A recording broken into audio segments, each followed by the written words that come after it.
Hi guys, welcome back. We're doing Facebook Live again. We missed last week because I was in Tenerife sunning myself up, but I'll talk a bit more about that in a second. We're back here today, reconvening to hopefully give you some information related to the job roles that you do to help you going forward to make you more efficient, and obviously it's good practice anyway. That's the idea behind it.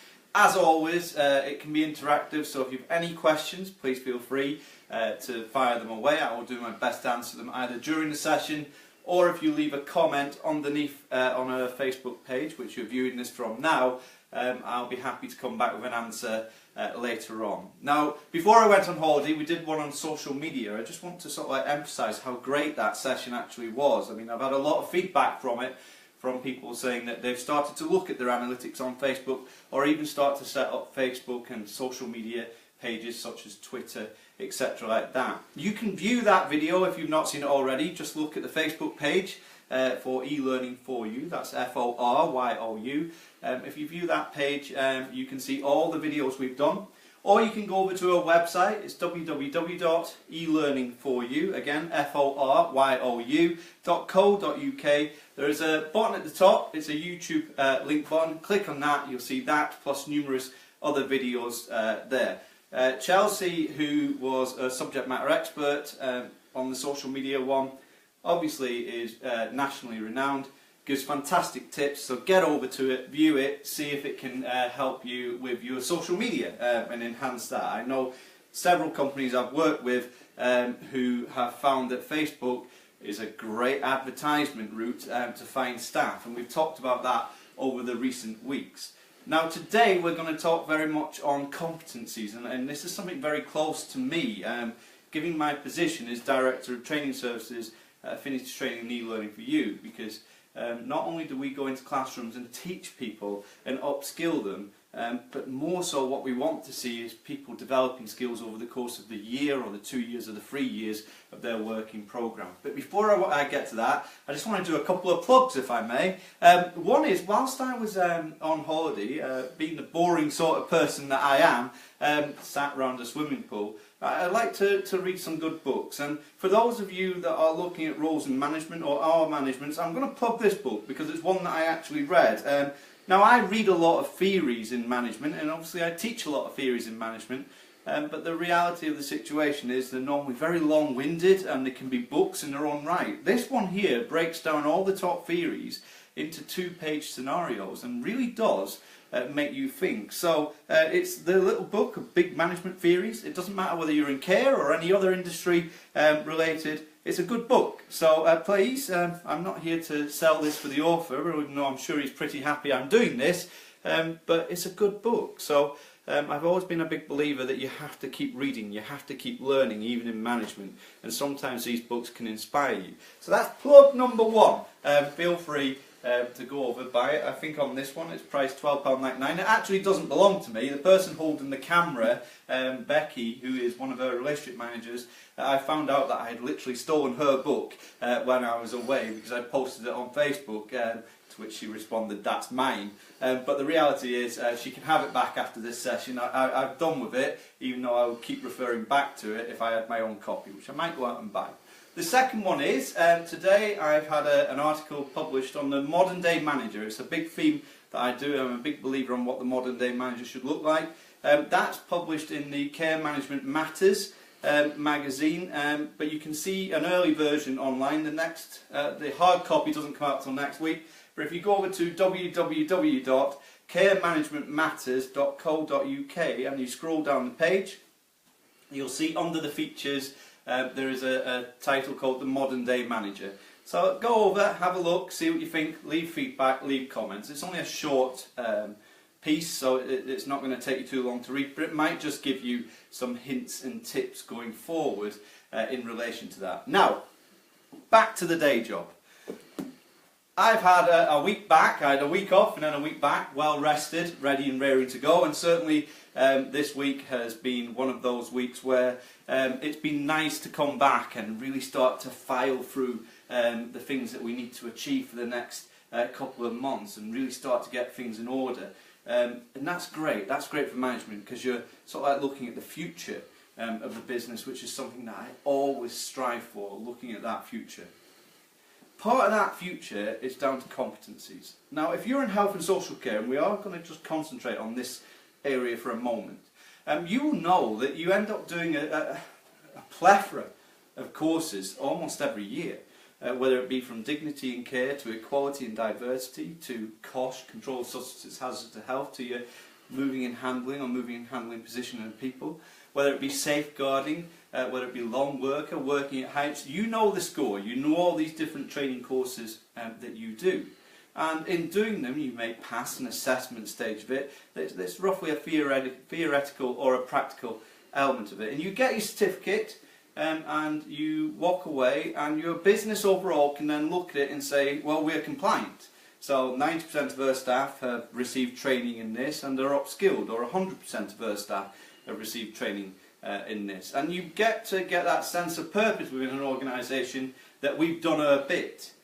I'm here today to sort of like bust that myth a little bit, to actually say that the 3 hours or the full day in the classroom or the 1 hour e-learning course, it's not enough. It really isn't, and sometimes we're too dependent on it. You see, that's giving people information, but we've got to make sure that that information can be transferred onto the floor and work. I see this so many times. Even in my own time when I was teaching near enough every day in care homes, etc. like that, I would go in and teach a course such as moving and handling, yet on my way into that classroom I viewed other people who worked at that organisation doing wrong manoeuvres and putting themselves and others at risk. And I knew that they had been on training courses. The people that I was teaching in a classroom were still showing me wrong manoeuvres, which tells you that they learnt a new technique, they went onto the floor, and they went back to their old technique. And for a year, 12 months or 2 years, wherever it may be, they were allowed to continue using those wrong techniques and therefore not put on the floor what they learnt in the classroom. And then you're trying to reteach them. And I'm here today to say that that's not the fault of the teacher in the classroom. Yes, the teacher has the opportunity to actually make someone be inspired enough to want to go out and do it properly, do it correctly. But the reality of the situation is the trainer walks away at that moment in time. And the person that's in charge is the person that's doing the competencies.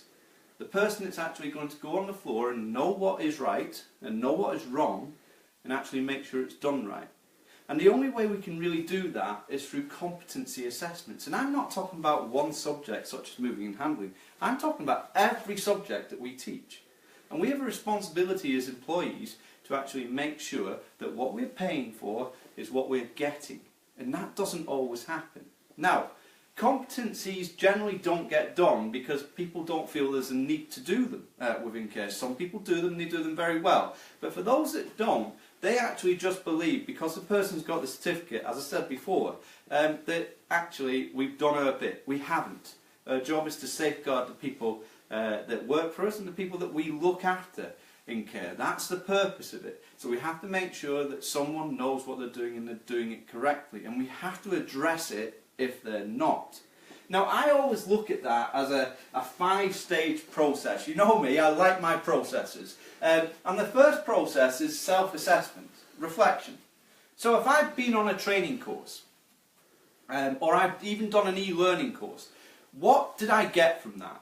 And someone needs to ask me those questions. Now, you can do that because you could have those 5 questions written out on a piece of paper somewhere, or that get emailed straight out to that person to actually get them to reflect. From doing that course, what would you change about your practices? How are you going to put that into your workplace? What are you going to do? That's a self-assessment. Reflection is such a powerful tool to us all to actually look back and say, what did I get from it? How am I actually going to address that? How am I going to change? And I'm talking about every single course you do. What's the point in doing it if we're not going to reflect afterwards?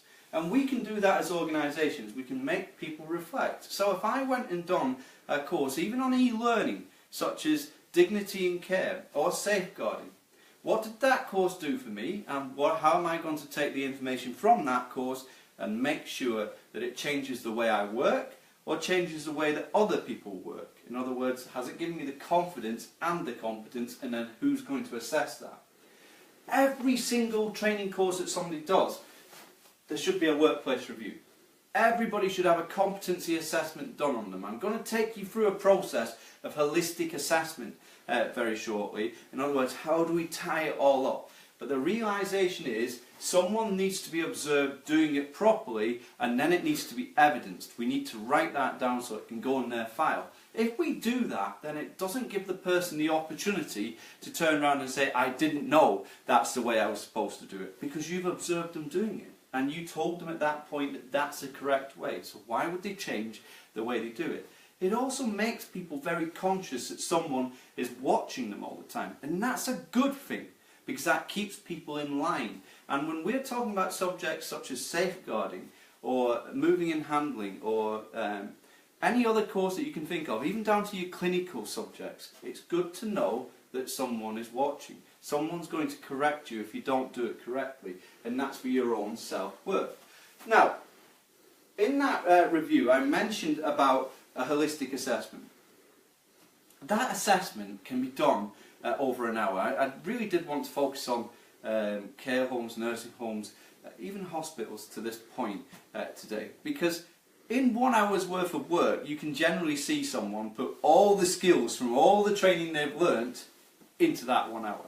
If we think about a care home, at 7 o'clock in the morning or 8 o'clock in the morning when someone turns up, are they wearing the correct uniform? Are they presented well? Are they not wearing big long loopy earrings? Are they not wearing big heels and they've got flat shoes? Is it enclosed at the back? Are their nails short enough? All these things are actually showing you that A, they know the policy and procedure, and B, they've listened to some of the training, because it's in the moving and handling training. It would tell them that they had to have no heels, flat shoes, and it had to be an enclosed back. In their infection control training, it would tell them that they had to wear a uniform and it had to be presentable at all times, and their nails needed to be short. In subjects such as making someone feel safe, safeguarding, it would be that you're not wearing any form of item that could injure someone whilst doing a handling technique. These are the key things that we're talking about when we're looking at competencies. You can see how it's all getting dragged in and all getting fed in to, is the person competent? Now, take the next stages, such as someone approaching the bedroom of a resident, let's say, or a service user, or a client, whichever name you wish to give, or you use in your organisation. Are they chapping on the door before they go into the room? Are they addressing the person by the name that the person needs to be addressed by? Are they showing that they've read the care plan? Because they must have done care plan training. Have they read that care plan? Do they know how that person's wishes and wants are? Inside the bedroom, they haven't just run in, have they, and flung open the curtains and said, "Hi, Doris." No, they've made sure that they're working in a dignified way. When washing and dressing someone, have they made sure that, that a towel is appropriately used, or that the person has independent choice in terms of whether they wanted a bath, a shower, or whether they wanted to have a flannel wash, wherever it may be. What I'm getting at is all this is taking place, and all these staff have had individual training courses that are now combining together. And you're assessing that person at that moment in time to make sure that what they've learnt is what is being delivered. And you're evidencing it. And you can evidence that on as many forms as you want. But the best way to do it is just to write a quick case study on what it is that you've seen. All this is a moving and handling observation form. Because if somebody goes and gets a wheelchair for this person because they need it, are they checking that the brakes work, the tyres work? Are they checking that it's clean? All of these things are the holistic assessment approach that we use. And in 1 hour of competency assessing someone, we can determine whether that person needs more training, or whether that person needs a performance review, or whether they need more coaching and more mentoring. And that's not just for new staff. That's for staff who do this continually every year. Now I'm going to sort of like bash myself on the head a little bit with the next statement that I make, because I see companies spend thousands upon thousands of pounds on training courses all the time within my own job role. And by the way, my managing director would be delighted by that statement. Of course he would. Every training organisation would. But the reality is you've got to ask yourself the question, do they need all this training? Because I would only want to put somebody on a training course if there was a requirement by law, it was a need for my business, or it was to safeguard that person. Now, if I've delivered them training previously and upskilled them, and they can prove to me throughout the course of that year, by me doing regular competency assessments on that person, that their skills are working, that they know what they're doing, that they're very confident in what they're doing, why am I putting them back in the classroom 1 year later to learn the same things? Surely the route of learning is that way, not that way. And we bore staff when we go that way. So we need to learn how to assess and assess properly, because training is learning. And if you're not going to teach me anything, what am I supposed to learn? And therefore, I actually become the weak person in the classroom and the person that will stop learning taking place. Good staff members who are doing it the right way need levels of learning topping up. They need taking to the next level, but they need competent assessments. And that's what we're looking at when it comes to that. Now, I'm not saying that they don't need to do the training, but what I am saying is that you can reduce training budgets down by upskilling your staff and by doing competency assessments. The staff that turn up a year later in the same classroom and have forgotten how to do it properly, or have forgotten what you said to them in the year before, what they prove to me is that no one has competency assessed them throughout the course of the year. So learning took place, but then it wasn't developed. And therefore we're now back at the same starting point. And who suffers from that? A, the member of staff does, because they don't feel as if they were supported enough to be able to do the jobs correctly. B, the organisation does, because it's still delivering the same thing it did before the training took place. So there was no upskilling or uplearning. It's all about the competency. And what that does is it allows us to identify the development needs of a person. That's stage 3, because if I've done the review and holistic observation, as I said before, and I now identify their development needs, I can now pick the training that's most suitable to them. And that doesn't mean 100% of my workforce need to redo that training. I'm going to use the simple rule of 80-20. If 80% are doing it right and 20% are doing it wrong, focus on the 20% that's doing it wrong. The 80% are doing it right. With competency assessed them, they're good. Believe me, we'll start to actually encourage the 20% that were doing it wrong to do it right. Once we've picked the needs, they're going to start learning, and then it's reassessment. Now, if somebody was asking me how many competency assessments should we do on members of staff, I would say as many as you can. CQC, all they want to know is, are your staff trained, and are they performing the duties that they're supposed to perform in line with the training that they had, or in line with your business plan, or your values and your mission statement, or the law. So the more evidence you can produce to them to say they are, the happier they will be. And believe me, a certificate will not suffice, because we want to know whether that learning was learnt and it took place. So, if you have a workforce of 10, 20, 30 people, then start to plan out how you're going to start to do your competency assessments. Start to think about the holistic assessment approach. Start to think how you're going to evidence it, and start to think who's going to start doing those competency assessments. Now, if you are one of these people that think we've not got time to do all of this, then you're not ready to push forward. You're going to stand still. So find the time to do it. Competency assessments are the future. They're the way forward. Let's get out of the mundane experience of doing the same thing all the time and start getting into the experience where learning goes that way. And the care industry, that's the future. That's where it belongs. Because if you've got 33 vertebrae in your spine, I promise you, evolution doesn't work fast enough for that to change in the next 50 years. You're still going to have 33. If I know that, why do I need to keep learning that? Why? What's the purpose? Let's start to think about our training going forward. Let's start to think about our needs. Now, obviously, I'm going to plug us, because we have things such as clinical skills days, which is looking at your 7 needs from a clinical sector and bringing you into a classroom for a day under 2 assessors who will take you through a journey of a person moving into your setting to a person's life becoming to an end. And basically they will put you through a role. It's not learning, it's actually gauging that you know what you're doing, from using a syringe driver to catheterization to taking bloods, etc. like that. That's the future in training, is the assessment process. Because if somebody passes that one day course, we know that they are fit for purpose. We know that they're doing it the correct way. If they don't, then we can highlight the areas where they need to upskill, they need to learn more. And we're doing the same for non-clinical skills, such as moving and handling, infection control. We're going to do those assessments in a classroom and help you out. And like I said, it's the way forward with learning.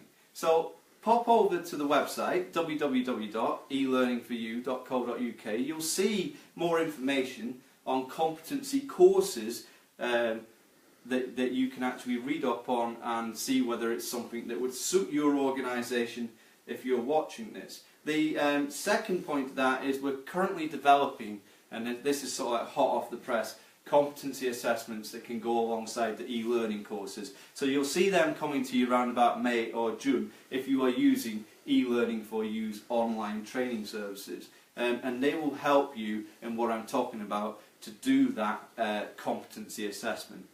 Now, I don't believe there's been any questions that have been asked, but please, if you're watching this video back afterwards and you want to know more about competencies and you even want some examples of how competencies can be done, feel free to leave a message. I will come back to you, I will be in touch. My focus today, it was a very short one, was just to talk about the importance of doing competency assessments in the workplace. It's not necessarily a supervision or an appraisal, it's competency assessments. Are my staff competent in what they're doing, and how can I evidence and show that we have checked that out? Thank you very much for your time. I will see you next week. Now, just to sort of like sign off on that, next week is very much for health and social care again. We have one of the country's leading experts when it comes to end-of-life care and advanced care planning. And she's actually a clinical training manager, Ghazala Ahmad, and she'll be joining me to take your questions. So please, advanced care planning is a big thing within the care industry at this moment in time, and not everybody knows what it is they should be putting into it. It's a good time to actually come online, ask the questions, let her help you, let her guide you. I'll be back next week, 4:30. Until then, have a great weekend, guys. Take care of yourself, and I'll see you next week. Thank you.